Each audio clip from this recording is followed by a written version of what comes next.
중간의 여름인데요. 네, 그래도 그렇게 덥지 않죠.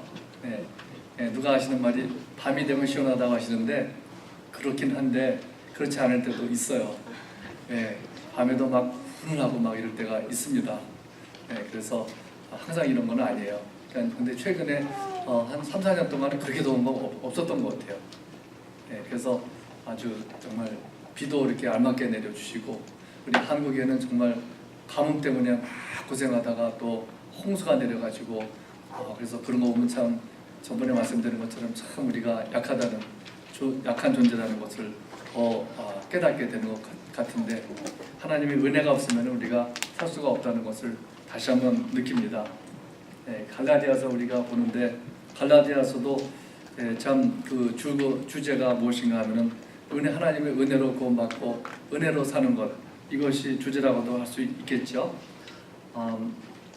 그래서 거기에 대해서 좀 더 이렇게 살펴보고자 하는데 그 6장을 이제 정했다가 생각해 보니까 여기 누가복음 오늘 말씀 읽은 그 비유가 더 맞는 것 같아요. 그래서 어저께 밤에 이 본문의 말씀을 바꿨습니다. 지난 주일에는 이제 갈라디아서 5장 4절을 보면서 율법 안에서 의롭다함을 얻으려 하는 너희는 그리스도에게서 끊어지고 은혜에서 떨어진 자라. 그 주제를 한번 생각해 보았죠. 율법 안에서 율법을 지켜서 행위로 의롭다함을 얻으려는 사람은 어느 정도 큰 문제 있느냐면은 그리스도에게서 끊어지고 은혜에서 떨어진 자라 그랬습니다. 은혜를 받지 못한다는 거죠. 율법 안에서 의롭게 하려고 하는 사람은 은혜에서 떨어진 자라는 것은 은혜를 전혀 못 받는다는 말씀이에요. 너무나도 중대한 말씀이죠. 그래서 한번 좀 생각을 좀 해봤습니다. 오늘은 율법 안에서 의롭다함을 얻으려는 이유가 뭘까? 무엇을 말해주고 있을까? 또 우리는 율법주의자 그러면 바리새인들, 서기관들을 항상 생각하고 저런 손가락질하면서 이렇게 하지만은 우리에게는 그런 모습이 없나? 우리의 생활에서는 그런 것이 없나? 우리 좀 생각해 보고자 합니다. 사람들이 왜 율법 안에서 의롭다함을 얻으려고 하는 것일까요? 한 가지는 왜 그런가 하면은 하나님의 은혜로 구원을 받는 것을 믿기가 어렵기 때문에라고 생각합니다. 하나님께서 선물로 은혜로 구원을 주신다고 하는데 얼마나 좋은 소식입니까? 그러나 그거를 받아들이지 못하는 거예요. 받아들이지 못하는 이유가 뭘까? 우리도 사회에서 우리는 세상에서도 무엇이든지 공짜는 없다 그러죠. 그건 nothing free. 우리 인터넷에서 어떤 광고에서 이거 free 뭐 준다 그러면은 여러분 그 믿으십니까? 그러면 안 믿죠. 혹시 뭐가 있겠지. 우리 종종 이제 그 마운튼 제이크라고 하는 음식점이 좋은 한국 음식점인데 거기서 우리 부부를 와서 식사를 하라 그래요. 공짜로 하라고 그러는데 안 가요 우리는. 왜 그런가 하면은 뭐가 있기 때문에. 그래서 가보지 않아서 확실히 모르지만 거기서 보면은 어떤 누가 변호사가 와가지고 뭐 은퇴할 때 어떻게 하는 거를 가르쳐 준대요. 그래서 시간이 1시간 반 이제 더 앉아서 봐야 되고 그런 것들이 항상 있죠. 그래서 보통 무슨 캐치가 있습니다. 그래서 우리는 공짜라 그러면은 이제는 잘 관심을 안 갖죠. 세상에서 무엇보다도 귀한 영생을 그냥 믿기만 하면 선물로 주신다고 하니까 믿기가 어려운 것입니다. 그렇다고 해서 내가 의롭게 살려고 노력을 한다고 해서 의로워질 수가 있을까요? 불가능하죠. 우리가 의로워진다는 것은 우리가 스스로 의로워진다는 것은 의를 얼마큼 이룬다는 것은 불가능한 것입니다. 하나님이 요구하시는 의 거기에 다다를 수 있는 사람은 한 사람도 없다고 성경은 말씀하고 있습니다. 그래서 바리새인들과 서기관들은 어떻게 하느냐 하면은 율법을 이렇게 볼 수 있도록 율법을 이거 내가 지켰다 안 지켰다 이렇게 말할 수 있도록 율법을 해석을 해가지고 규칙을 만들었습니다. 안식일을 지키라 그러면은 예를 들면 정확하게는 모르지만 2마일 이상은 하루에 못 걷게 돼 있어요. 그러면 내가 오늘은 1.5마일 걸었으니까 율법을 잘 지켰다, 안식을 지켰다 이렇게 생각하는 것입니다. 모든 것이 원수를 사랑하라 그러면 그거를 어떻게 잴 수가 있습니까? 원수를 사랑했다고 말할 수 있는 여러분들 있으실까요? 없죠. 그렇게 잴 수가 없기 때문에. 그래서 율법주의자들, 바리새인들은 특징이 뭐가 있냐면은 그거를 규칙들을 만들어 가지고 잴 수 있도록 한 것입니다. 그래서 율법주의자들의 한 가지 특징은 뭔가 그렇게 해가지고 지켜가지고 나는 노력을 해서 의롭게 됐다 하는 것입니다. 그래서 내가 노력을 해서 힘을 써서 애써서 하나님이 인정하시는 지위에 올라갔다 하는 것을 믿는 사람들이 바로 바리새인들이고 율법주의자들이죠. 그래서 내가 의로운 일을 행해서 의로워졌다. 그래서 하나님의 자녀가 된 것도 내가 해서 자녀가 됐다고 생각하는 것입니다. 그러나 에베소서 2장 8절에 보면은 사도 바울은 너희는 그 은혜에 의하여 믿음으로 말미암아 구원을 받았으니 이것은 너에게서 난 것이 아니요 하나님의 선물이라 그랬습니다. 여기 보면 다시 한번 이거 참 너무나 잘 아는 말씀이죠. 은혜에 의해서 은혜로 우리의 팔ጥ는 믿음으로 믿기만 하면은 하나님은 은혜로 선물로 주시는 것은 구원이라 했습니다. 그 구원은 너무 귀한 것이고 세상에서 그것처럼 귀한 게 어디 있겠습니까? 구원을 받으면 천국에 가고 못 받으면 지옥에 가는 그렇게 중요한 것인데 그것이 프리라니요. 거절하니까 믿기가 어렵죠. 하나님의 선물이라 그랬습니다. 네, 우리는 보통 비싸야지만 좋은 것이라고 생각해요. 또 그것도 일리가 없는 것 아니죠. 네, 제가 아는 분 우리 친척 중에 한 분은 아주 모든 걸 다 비싼 것만 사요. 네, 그래서 마켓에 한번 같이 갔는데 저 비싼 거 사면 된다고 비싼 거 사래요. 잠깐만. 저는 거꾸로거든요. 네, 저는 항상 제일 싼 거를 찾는데 그분은 비싼 거 사라고 비싼 게 좋다고. 근데 처음에 왜 마음에 안 맞아요. 근데 가만히 생각해보니까 그것도 일리가 많더라고요. 보통 비싼 거는 비싼 이유가 있는 것 같아요. 네, 항상 그런 건 아니지만 근데 여기 보니까 하나님의 선물, 세상에서도 가장 귀한 것은 사실은 거저 주잖아요. 네, 우리 김유아 목사님이 한국에 갔다 오시고 여기가 공기가 좋아가지고 마음껏 공기를 마셨다 그러셨죠? 그게 공짜잖아요. 가장 우리 사는 데 있어서 중요한 것이 공기고 그 다음에 물이 되겠죠? 물값은 비싸지지만 그래서 물값이 기름값보다 비싸진다고 하는데 믿어지가 않지만 물값은 하여튼 간에 좀 있지만 공기는 차지할 수가 없죠. 그래서 가장 귀한 것은 사실은 거저입니다. 하나님께서 이 구원이 얼마나 귀한지 값을 매길 수가 없었던 것 같아요. 그래서 우리의 하나님의 자녀가 되는 그것은 내가 뭘 행해서 착하게 살아서 그래서 얻어지는 것이 아니라고 성경은 여러 번 말씀하고 있죠.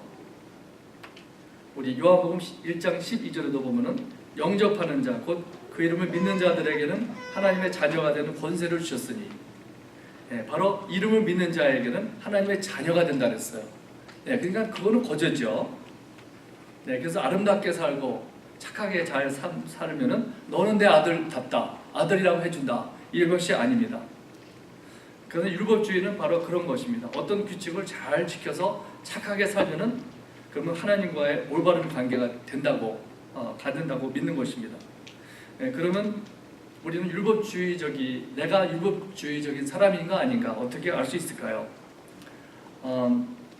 요새 만약에 이번 주간에 성경을 하나도 안 읽었기 때문에 나는 기도할 자격이 없어. 그렇게 생각한다면은 거기에는 율법주의적인 사상이 들어가 있다고 생각합니다.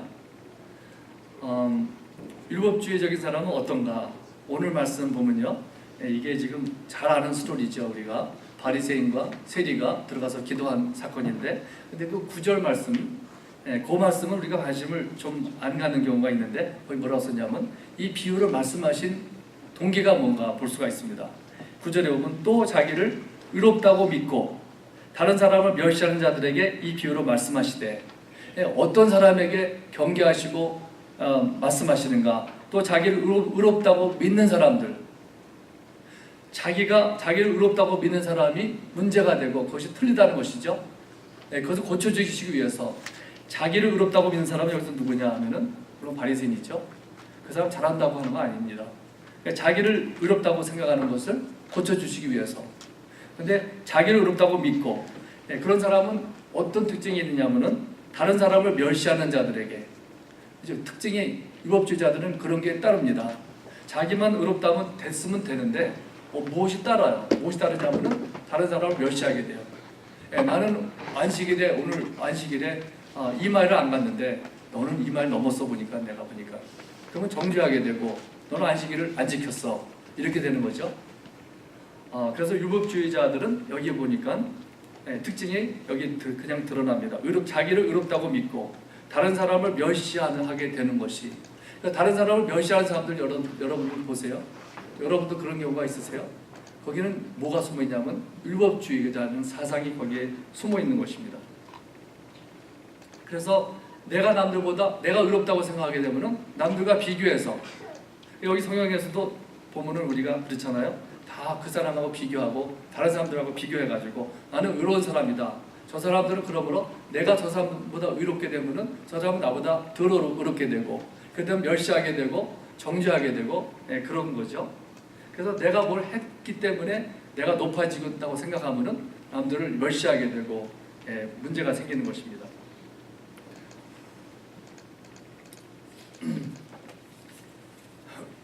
그래서 이 바리새인은 바로 자기를 의롭다고 믿고 세리를 멸시한다 그랬습니다.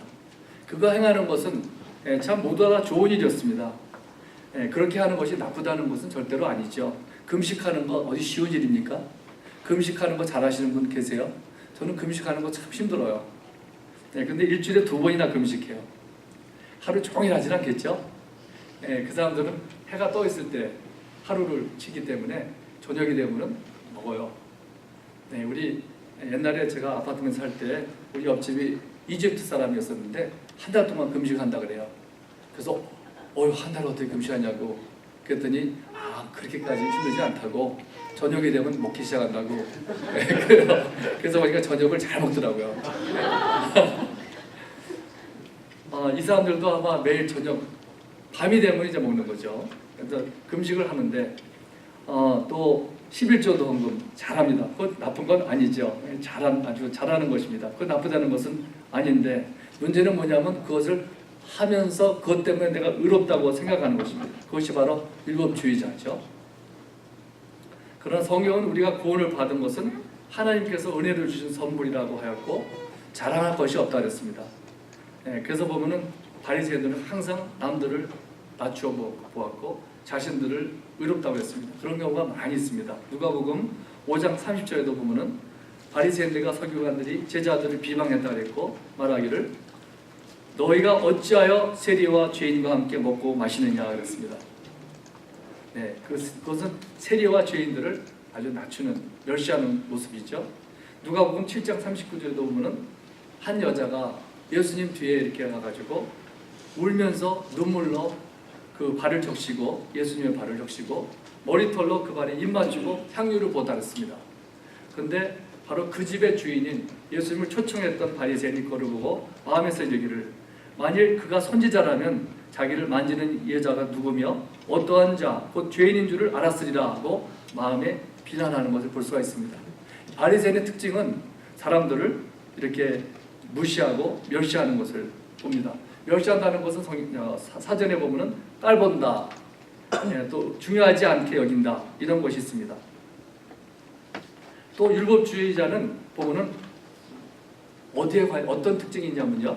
율법주의자들은 이렇게 말씀드리는 것은 우리에게도 그것이 이런 것이 있는가 살펴보자는 말씀입니다.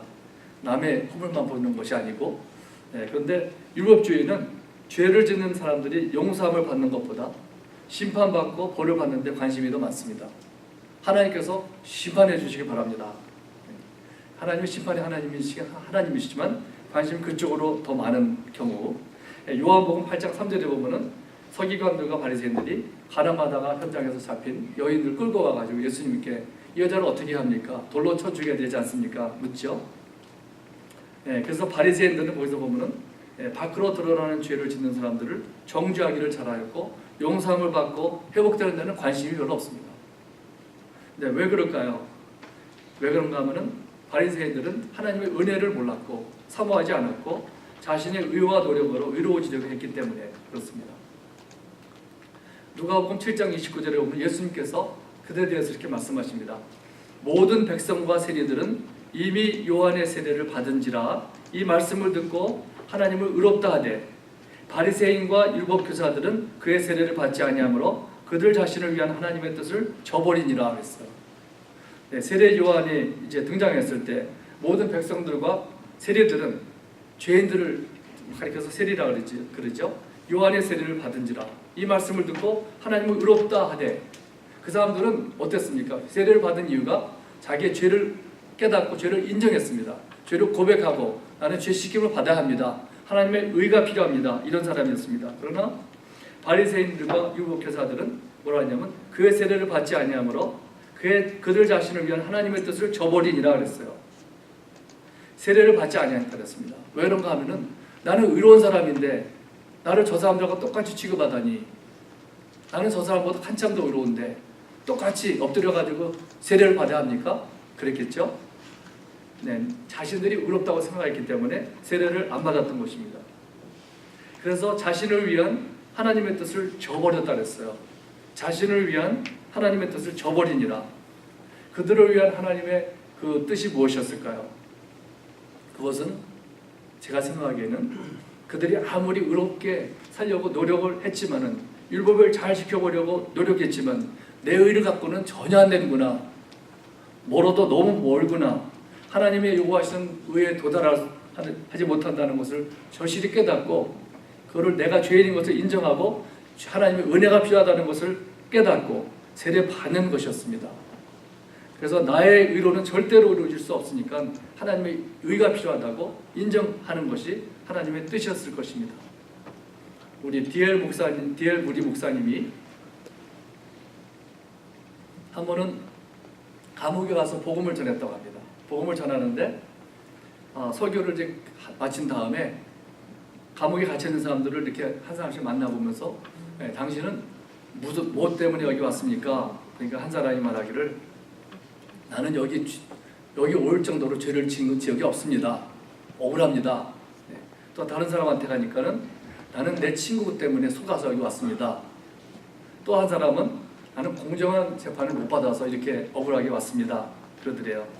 아무도 자신의 죄를 인정하는 사람이 없었습니다. 근데 한 사람이 코너에 앉아있는데 쭈그리고 앉아있더래요. 그래서 당신은 어떻게 여기 오게 됐습니까? 그랬더니 그가 하는 말이 나는 나의 죄는 너무 무겁답니다. 자기의 죄를 인정하는 것을 보았습니다. 그래서 무디 목사님은 너무나도 기뻤고 그렇게 말하기를 당신이 그렇게 고백함을 하나님께 감사드립니다 하고서는 예수님에 대해서 복음을 전했다고 합니다. 네, 그러나 이 바리새인들은 자신들의 의를 내세우고 그들의 의로 오려지려고 했던 사람들이었습니다. 그러나 오히려 그들이 죄인이라고 했던 세리들과 창녀들은 자신들의 의는 더러운 옷 같다고 고백하고 하나님의 의가 필요하다고 고백하였고 예수님을 받아들여서 의롭다고 여김을 받았다고 오늘 비유에서 말씀하고 있습니다. 네, 어떻게 의롭다고 여김을 받았는가 하면은 나의 자신의 죄를 깨닫고 하나님 앞에 무엇을 내놓을 것이 의가 없다고 인정하고 고백하고 의를 구했기 때문에 그렇습니다. 이사야도 이사야 64장 6절에 보면은 말하기를 무릇 우리는 다 부정한 자 같아서 우리의 의는 다 더러운 옷 같으며 우리는 다 잎사귀같이 시들므로 우리의 죄악이 바람같이 우리를 몰아가나이다. 여기 보면은 우리의 옷은 다 더러운 옷 같다 그랬어요. 그걸 깨닫기를 원하십니다. 어떤 데 보면은 뭐라 그랬죠? 더러운 옷 그렇게 생각이 잘 안 나는데 제가 아주 걸레라고 비교했습니다. 걸레라고 번역했죠. 래그라고 이렇게 말했습니다. 또 7절에 보면은 주의 이름을 부르는 자가 없으며 스스로 분발하여 주를 붙잡는 자가 없사오니. 그래서 그걸 보면서 뭐를 볼 수 있냐면 하나님께서 우리에게 원하시는 것은 내 의가 걸레가처럼 더러운 옷 같은 것을 느끼고 나에게는 소망이 없는 것을 알고 주의 이름을 부르짖으며 분발하여 주를 붙잡는 것이 하나님의 뜻입니다. 나는 의가 없습니다. 나의 의를 가지고는 지옥에 갈 마땅합니다. 이것을 깨닫고 부르짖는 자, 그것이 바리새인에게 하나님의 뜻이었던 것입니다. 그런데 그렇게 하지 않고 내 의를 드러내기를 좋아하고 자랑했기 때문에 그 하나님의 의를 찾을 수 있는 그 공간이 없었던 것입니다. 율법주의자의 신앙에는 그래서 또 어떤 특징이 있느냐, 바로 하나님의 긍휼하심과 은혜를 구하지 않습니다. 그래서 사도 바울은 갈라디아서 5장 4절에 다시 보면은 율법 안에서 의롭다함을 얻으려 하는 너희는 그리스도에게서 끊어지고 은혜에서 떨어진 자로다. 바로 율법주의자는 하나님의 긍휼과 은혜를 구하지 않습니다. 자기의 의를 내세우기 때문에. 그런 거 보면은 참 바리새인들은 예수님께서 누구의 죄를 용서하시는 것을 기뻐하는 것이 아니라 기분 상해하는 것을 맨날 볼 수가 있죠. 그래서 왜 그런가, 왜 율법주의자들이 그렇게 나가는가 생각해 보면은, 다시 한번 생각해 보면 교만이라고 생각이 들어요. 교만. 내가 무엇을 할 수 있다. 나는 스스로 의롭다. 그렇게 되면 하나님의 의를 필요치 않잖아요. 그러나 세상에 죄를 많이 저지른 사람만 하나님의 은혜가 필요한 것은 아닙니다. 여러분이나 저도 하나님의 은혜가 아니면은 하나님의 앞에서 전혀 의롭다고 할 수가 없는 것입니다. 그렇기 때문에 우리도, 여러분과 저도 하나님의 은혜가, 예수님이 절대로 필요한 사람들입니다. 그래서 그런 거 보면 참 이 바리새인들은 단순히 말하면은 예수님을 필요하지 않는 사람들입니다. 그들은 예수님 필요 없습니다, 이렇게 말하는 사람들이죠. 예수님 없이도 의로워질 수 있다고 생각하기 때문에. 세상은 내가 독립할 수 있는 것을 있다고 하는 사람을 좋아합니다. 자신감 있고 내가 힘으로 할 수 있다고 하면 존경하고 좋아하고 우러러 보죠. 그러나 나는 연약하다고, 할 수 없다고 의지하는 사람을 한심한 사람으로 생각하죠. 그러나 문제는 그런 사람은, 바리새인 같은 사람은, 하나님은 그런 사람을 위해서 아무것도 하실 수가 없습니다. 자리가 없어요. 받아들일 자리가 없습니다. 세리들과 창녀들은 자신들의 의가 없다는 것을 알았기 때문에 예수님을 필요로 했습니다. 그렇게 생각해 보면 바리새인과 서기관들은 참 불행한 사람들이에요. 그 당시에 존경을 제일 많이 받는 사람들이었지만은 그런 자리에 있었던 것이 오히려 사실은 그들에게는 큰 불행을 가져오게 되었습니다. 사실은 그래서 좀 더 이런 말씀을 살펴보면서 여러분과 저의 이런 율법주의적인 것이 어디서 볼 수 있는가, 이런 고치어가는 것이 하고자 했습니다. 그러나 시간을 많이 못 보내지만 한 가지, 어떤 분이냐면 리 그웰이라고 하는 분이 Eight Signs of Legalistic Spirit라고 하는 아티클을 썼는데 한 8가지 잠깐 소개하고 말씀을 마칠까 합니다. 그래서 하나하나 말씀을 나눌 때 나에게는 그런 모습이 있나 한번 생각해 보시는 시간이 되기를 바랍니다. 첫 번째는 lack of true joy라고 했어요. 이것들은 이제 율법주의적인 것이 나에게 있나. lack of true joy. 그분은 말하기를, 우리 예수님께서 우리 죄를 용서해 주신 것은 큰 선물이고 너무 기쁜 일인데 많은 사람들이, 크리스천들이 슬픔에 잠긴 얼굴을 하고 다닌대요. 그래서 그분이 하는 말이, 수많은 크리스천들은 예배를 드리러 가는데 장례식에 가는 것처럼 보인다고 합니다. 그러나 로마서 14장 17절에 보면 사도 바울은 하나님의 나라는 먹는 것과 마시는 것이 아니요 오직 성령 안에 있는 의와 평안과 희락이라. 우리 하나님의 자녀의 특징은 의와 평안과 희락, 이 기쁨이 있는 것이 성숙한 신앙인의 모습이라고 생각이 듭니다. 두 번째는 no real victory over sin. 모든 크리스천은 우리는 유혹과 싸웁니다. 그러나 율법주의자는 하나님의 은혜를 받지 못하기 때문에 죄의 습관을 이길 수 있는 힘이 한계가 있습니다. 하나님의 은혜로 커서 이길 수가 있는데 은혜를 받을 마음이 없기 때문에. 그러나 내가 스스로 못 이긴다는 것을 인정하고 성령께서 해주신다고 도움을 구할 때 우리는 승리를 얻을 수가 있는 것입니다. 세 번째로는 unhealthy performance orientation이라고 했어요. 많은 크리스천들은 하나님의 그 조건 없는 사랑을 잘 모르기 때문에 내가 무엇을 행해야 사랑을 받는다고 생각하는 것입니다. 내가 무엇을 해야지만, 기도를 얼마큼 많이 해야지만 하나님께서 나를 사랑하신다 생각하면은 그거는 율법주의적인 사람이라고 하는 것입니다. 기도를 많이 하는 것이 하나님이 기뻐하시는 일이지만 기도를 많이 안 하면 사랑하시지 않는다 생각하면은 거기엔 또 그것이 문제가 있죠. 또 네 번째로는 critical, unloving attitude toward others. 하나님의 은혜를 모르는 사람은 다른 사람에게 은혜를 끼치지 못한다 그랬어요. 그런 거겠죠. 그래서 어떤 크리스천들은 안 믿는 사람들을 아주 미워하는데 내가 하나님께서 나 같은 죄도 용서하시고 은혜를 주신다는 것을 알게 되면은 다른 사람에게도 긍휼을 베풀게 된다 그랬습니다. 우리가 조심할 것들이 좀 있죠. 그래서 크리스천들이 무슬람이나 무신론자나 동성연예인에게 심한 말을 하는 것이 이런 이유에서다 이렇게 그분이 말했습니다. 다섯 번째로는 obsessive focus on outward standards of dress or behavior. 외모에 너무 신경 쓰는 거예요. 외모에 우리 단정해야 된다. 옛날에는 남자는 머리가 길면은 안 믿는 사람이다. 단정하죠. 또 여자는 바지를 입으면 안 된다. 그것이 옛날 얘기도 아니에요. 그냥 여러분 상상이 되실지 모르겠는데 제가 처음에 미국에 왔을 때 68년도에 미국에 왔는데 6학년에 제가 들어갔는데요. 근데 그때는 여학생들이 그래도 초등학교 6학년인데 바지를 못 입겠어요. 대단하죠? 근데 그때부터 금요일 날은 입게 했어요. 요새 상상이 가요? 요새 얼마 전에 국회의원이 보니까 바지 입고 나가더라고요. 앞에 여자가. 그래서 제가 그거 세상이 많이 바뀌었다.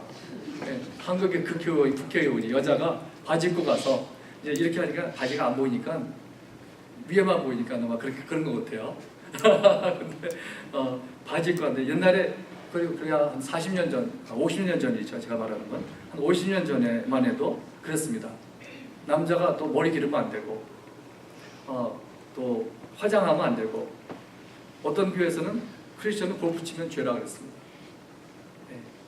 제가 말씀 여러분 드린 것 같긴 한데 처음에 제가 93년도에 오하이오 그 교회 부목사로 갔는데 그러니까 장로님 한 분이 저보고 식사 대접하시면서 목사님 운동하시면 안 됩니다. 근데 골프를 얘기하신 게 아니에요. 어떤 운동도 하면 안 된다고.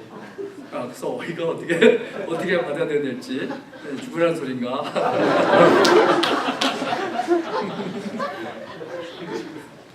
그래서 제가 그걸 받아들였겠습니까?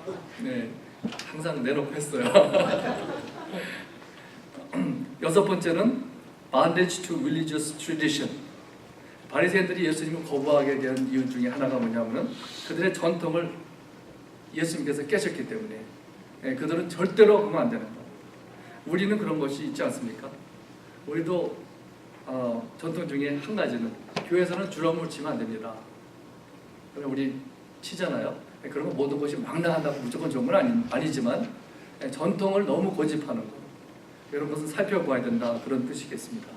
또 일곱 번째로는 a sectarian attitude toward other Christians. 어떤 사람들은 자기들만 옳다고 주장하고 고집합니다.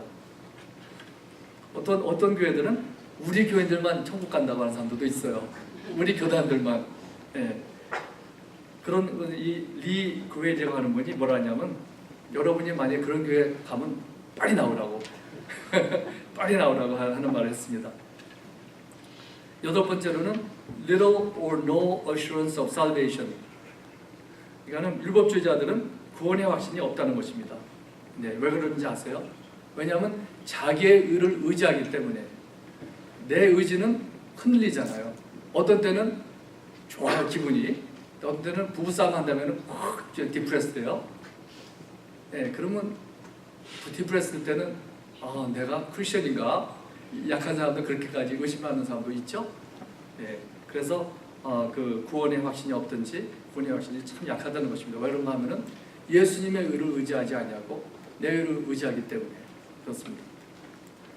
그래서 우리 이 말씀을 보면서 제가 말씀을 드리는 이유는 이런 것을 보면서 우리 바리새인들 2000년 전의 사람들 성락집을 하는 데서 끝나지 말고 우리에게도 그것이 있거든요. 분명히 그런 거를 봐야 돼요. 먼저 있는 것을 봐야지만 알고 고쳐나갈 수 있지. 그걸 보지 못하면은 고쳐나갈 수 있는 가능성이 없습니다. 그래서 그런 걸 보자는 거예요. 그래서 이걸 내가 다 온전히 이뤘다고 생각하지 마세요. 만약에 온전히 이뤘다고 생각하시면은 어때야 되냐면은 항상 기뻐하고 항상 감사하고 모든 일에 승리하고 죄를 이기고 이렇게 돼야 되겠죠. 그래서 저는 이 8가지 분이 말한 거를 한마디로 갖추지면 어떻게 할 수 있을까 생각해 봤는데, 저는 이렇게 생각했습니다. 항상 감사와 기쁨의 삶을 사십니까? 아직 그것이 모든 것을 포함하고 있지 않을까? 죄를 이기는 사람은 감사가 넘치죠. 죄에 시달리는 사람은 감사하기 힘들어요. 항상 기뻐하기 힘듭니다. 그렇다고 우리가 누가 하는 말이 항상 기뻐라 하니까 너무 부담이 된다는 거죠. 내가 그러니까 신앙생활하는 거 그렇지 않아도 힘든데 거기다가 기뻐하라니 항상 기뻐하라니 그게 얼마나 그것처럼 힘든 거 없죠 진짜 사실은. 기뻐하는 거 저절로 나와야지 억지로 또 이거 막 듣고 이제는 맨날 웃어야겠네 억지로 웃는 거 얼마나 힘든지 아세요? 우리 옛날에 송기로 목사님의 그 가정 아카데미 갔는데 그 목사님 웃는 것이 너무 좋다고 스트레스에 좋고 건강에 좋다 그래가지고 그걸 연습을 했어요. 그래서 목사님들과 부부들이 이렇게 모였는데 한 40명 모였는데 테이블에 앉아가지고 10명씩 앉아가지고 원숭이 몽키를 갖다가 던지는 거예요. 그럼 그거 받는 사람들은 막 웃어야 돼요. 근데 억지로 막 웃는데 저 거쳐 있는 게 없더라고요. 그래서 안 웃으면 벌금 먹으니까. 근데 보는 사람은 재미있어요. 그래서 억지로 웃자는 것도 아니고 억지로 기뻐하자는 건 아니고 어디서 나오느냐? 이 속에서 나오는 거잖아요. 우리가 그렇다고 항상 기뻐할 수 있나요? 기뻐하라 그랬지만 우리가 원치 않은 일도 생기고 걱정거리도 있고 우리 사람은 그렇습니다. 그러나 우리가 항상 슬퍼한다면 항상 근심에 쌓였다면 저 사람 보면 맨날 저 사람 근심에 쌓인 사람이야. 그거는 좀 곤란할 것 같아요. 크리스천으로서는. 그래서 우리가 참 의롭다 함을 내 의가 아니라 바로 예수님의 의를 받으라고 말씀하시고 구원뿐만 아니라 사실은 우리가 성화되는 것, 하나님 신앙생활하는 것도 내 힘으로 못 삽니다. 하나님의 의로 우리가 살라고 말씀합니다. 그래서 의는 믿음으로 살리라 그랬잖아요. 다 같이 기도하시겠습니다.